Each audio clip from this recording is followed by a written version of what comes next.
Welcome to the She Plays on Women's Football podcast. I'm your host, Harry Chan. This week, we answer that rhetorical question many ask about women's football. If women's football is actually good, why are there so little fans and sponsors?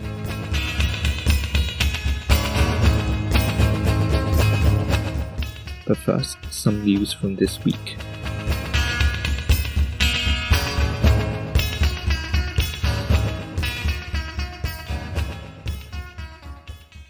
The 2020 SWPL season in Scotland has been declared null and void, a decision Glasgow City team manager Laura Montgomery says, quote, makes sense.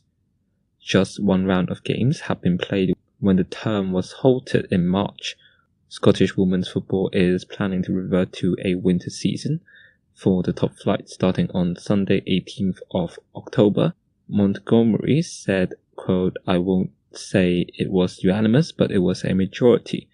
Rangers, who finished 4th in 2019, and Celtic, who were 3rd, started the 2020 season as Scotland's first professional women's team. The Scottish Women's League Cup had also yet to reach the quarter-final stage, with Celtic, Hamilton, Academical and Hearts having already qualified to join European representatives Glasgow and Hibernian in the last 8. Talks between England woman and Jill Ellis, the frontrunner to replace manager Phil Neville, had stalled due to in part the former USA head coach's salary request. That's according to Sky Sports News. It was announced in April that Neville will be stepping down as manager of the Lionesses when his contract expires in July 2021. England women are preparing for their September training camp, with the expectation that Neville will still be in charge. The financial hit the FA has taken during the coronavirus pandemic has had an impact on the search for his successor. Ellis was earning around £382,000 a year with the US team when she decided to resign after winning her second World Cup last summer. The current players, as well as Neville himself, will all have a say in whoever becomes the new manager. The Football Association has shortlisted a number of candidates to succeed Neville and conducted interviews last month. England women will also not play in next year's SheBelieves Cup in the USA, the Football Association has confirmed. The decision has been made, quote, based on existing uncertainties around the future trend of the COVID-19 pandemic. Technical factors and travel logistics during a tight international window were also considered when making the decision. That's what the FA said, and the SheBelieves Cup, as some of you may know, is an invitational tournament held in the USA every year around February or March and includes 4 teams. England has competed in the event each year since its inception in 2016 and was crowned the champions in 2019. And the FA said, quote, the Lionesses' autumn fixtures will be announced in due course. West Ham United women will play their home games next season at Dagenham and Redbridge. The Hammers will move to Victoria Road, having previously played at their Rush Green training ground in Romford.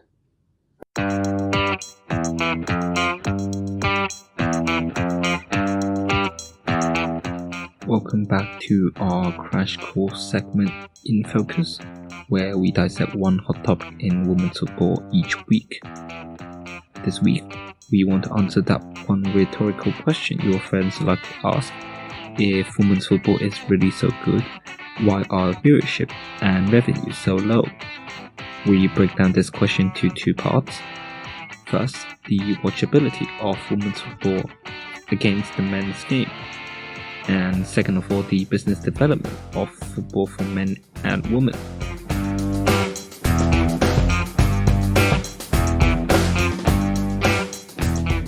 Now, first of all, watchability is sort of a comparison between Broadway and Hollywood. As some may know, Broadway is more technical than Hollywood. Let's say you don't ask people if they want to see a musical or play tonight, whereas you do when you're talking about movies. Broadway is also more traditional and more about techniques of actors, whereas in Hollywood, you're talking more about the topic, you're talking more about the theme, and of course, how the actor is portraying someone on camera. The focus, of course, is not on Broadway and Hollywood, nor are we experts in that.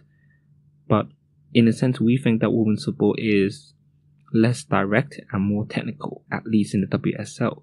We talked a bit about the States, USA, being more direct last week with more high press and more long passes and more reliance on individual players. And we think that in any event, for those who don't play football or watch it regularly, women's football does get boring quickly due to the lack of drama, which we mentioned in our first episode. But we think that if you look also at the competitive level of the league, the Premier League is competitive at all levels, whereas in the WSL, if the top 3 or 4 teams play against other teams, they pretty much slaughter other teams. Of course, this situation also exists in other leagues like La Liga, but we think that still in those games, the direct play and the speed of the game is usually faster, not in a way of how fast the players move or build up, but about how fast the ball is kicked and how much power there is inherently behind the game. And of course, another problem is with the circular reasoning, where when there are no fans, people think the game is not interesting. And of course, this is a circular argument, where if no one watches it, then everyone thinks it's not interesting, and then they don't watch it again. As we have mentioned in previous episodes, coronavirus helped it to a certain extent in NWSL, where more people are willing to watch women's football. And of course, the World Cup, the Women's World Cup in 2019 was another good changing point, with the political and circumstantial environment beneficial in a way to promoting women's football. We might remember Megan Rapinoe's argument with Donald Trump, and of course now the support for the Black Lives Matter movement. Relating to the second point, most players in women's football are free from business decisions. They're not tied down by sponsorships, they're not tied down by advertisements, and they have the ability or the freedom to speak out or support their own causes more easily. And in general, these players are more willing to do so as well. As we have talked about in the previous episodes, these players play the game because they love it, not because of the money, not because of the amount of business opportunities available within the game. But second of all, about business development, we think that the football market is flooded with the men's game, where there's a market domination in general for men's football. And of course, as said before, there are cultural reasons, not just in the UK, but all around the world, where in general people watch one game per week of football over the weekend usually. And of course, women's football is also associated with a lot of political movements, especially in the USA.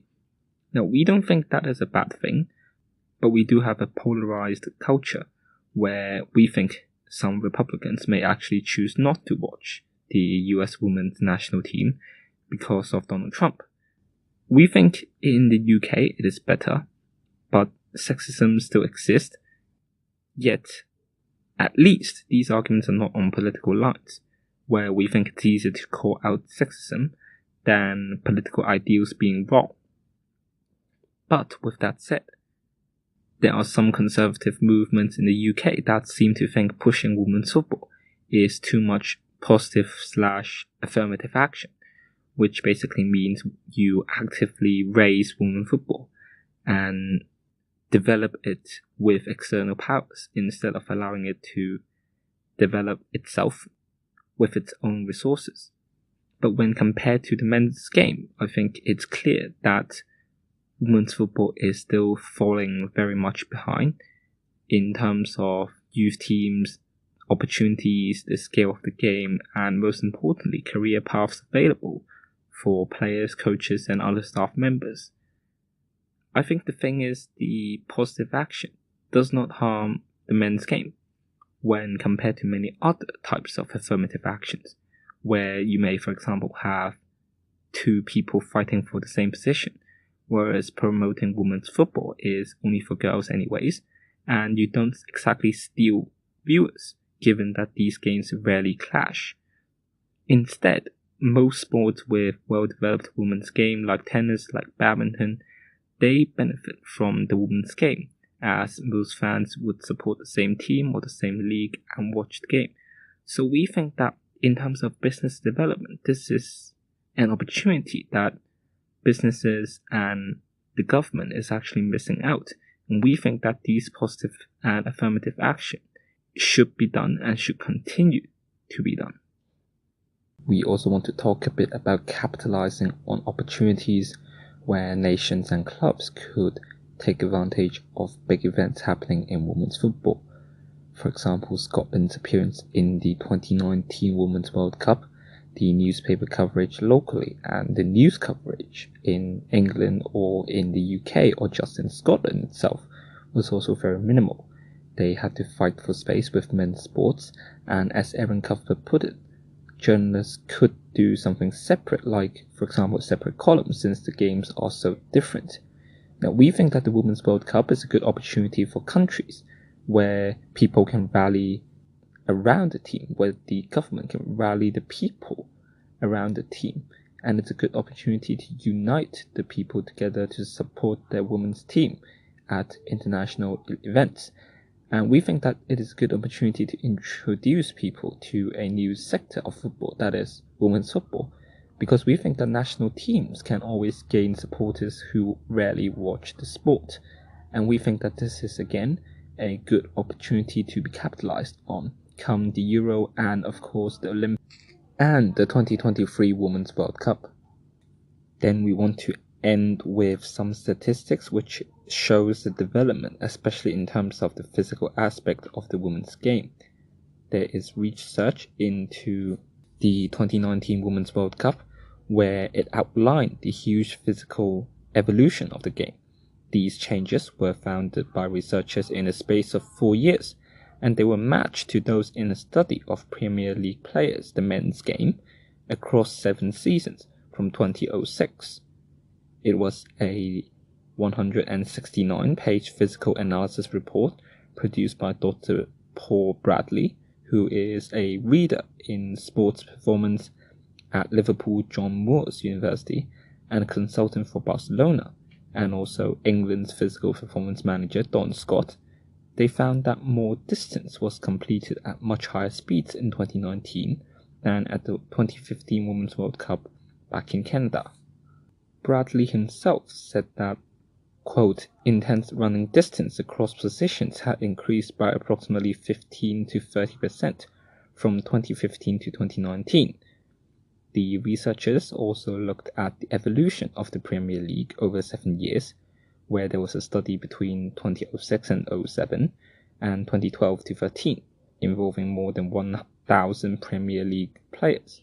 And they found near enough identical percentage changes over 7 years that the women's game did in just 4 years. And they said, quote, so it could possibly indicate a slightly more rapid evolution from a physical perspective when we look at the women's game. Now, the research was conducted using a multi-camera computerized tracking system to survey 436 players who competed at the 2019 tournament. The report found that England, quote, had by far the biggest increases in both technical elements and the highest intensity distances and efforts completed during games, with the highest ball possession of any of the semi-finalists. The US women's national team, on the other hand, had the lowest increase in physical output of the final 4 teams, with their 2019 figures very similar to those of 2015. That statistics didn't really stun us, given the advanced development of the US women's football team already before those years. This report, in our opinion, shows the steeper development curve in women's football, but it also shows that there is potential within the industry and that it is growing more rapidly than ever before.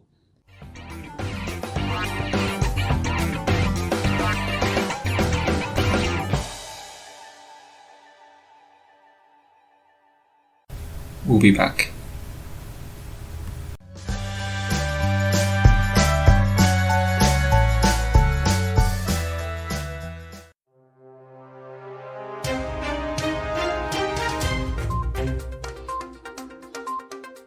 In other news, Republic of Ireland defender Louise Quinn has signed for Italian side Fiorentina on a one-year contract.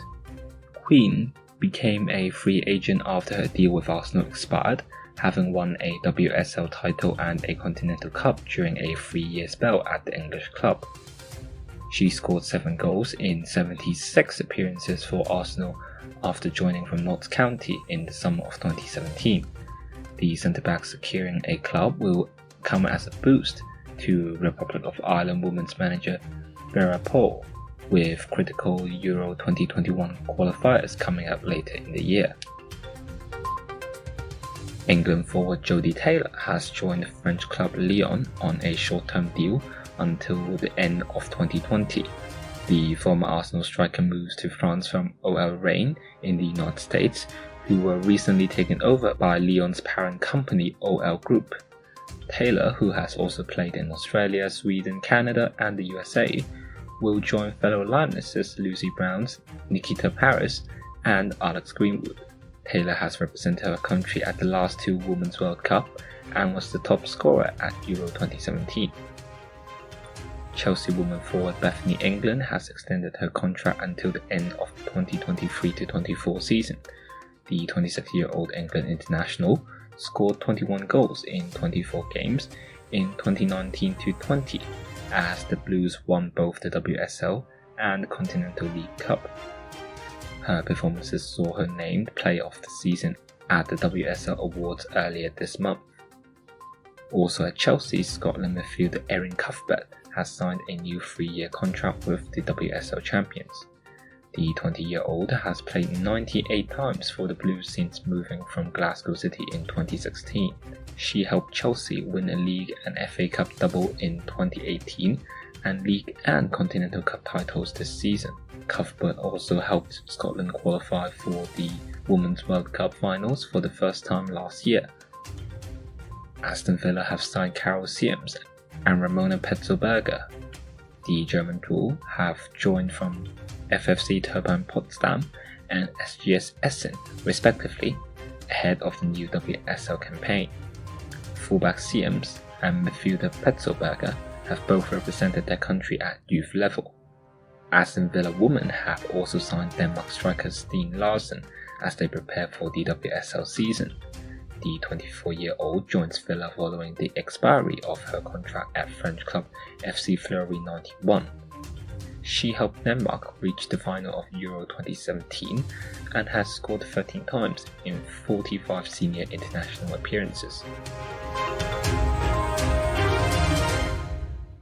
Here's what else you need to know this week. Chelsea women's attacking midfielder Guro Reiten has signed an extended contract with the club until 2023. The 26-year-old Norway international scored 7 times in 23 appearances in her first season with the Blues after arriving last summer. Bristol City women will play their home games primarily at Bath City's Twerton Park next season, plus some matches at Ashton Gate. Bristol City women played at Ashton Gate, which is the home of the men's team, twice last season. The move sees the WSL side leave the previous home of Stoke Gifford Stadium in North Bristol, with a capacity of 3,528, including 1,006 seats. Twerton Park is 15 miles away, but has larger terraces than Stoke Guildford's removable temporary seating. The Robins finished 10th of 12 teams in the WSL last season.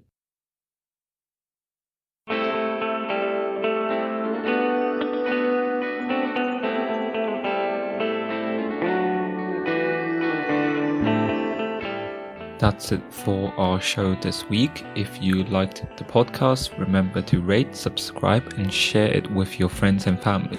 We'll be back next week. Thank you again for listening. I'm Harry Chan, and this is the She Plays On Women's Football Podcast.